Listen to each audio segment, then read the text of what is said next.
binabalik-balikan ko siya. Tapos ayan, finally, after siguro 4th or... Hello, good evening everyone. So, kanina, nagkabit ako ng jumper tapos nakasaksak. And then, sinubukan ko isindi, umandar na. So, pakita ko sa inyo ngayon na umaandar na.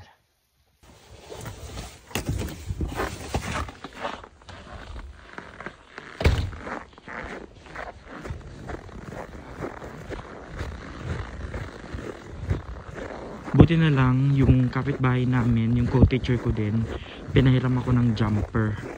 So nakasaksak siya, tapos every 30 minutes or 1 hour binabalik-balikan ko siya. Tapos ayan, finally after siguro 4th or 5th time, ayan, napandar ko na rin. Ayan yung pinahiram niyang jumper. Ayan. Tapos ayan, ikinabit lang dun kanina, umaandar na. Ayan. Ngayon, papatayin ko na siya, tapos ilalagay ko pa rin itong saksakan. Itong cord. Yan na lang, hindi na yung jumper.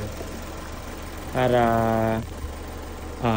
ma-maintain at pwede ko siyang gamitin bukas. Hindi na siya mag-i-stack. Lalamig kumbaga. Yan lang, thank you.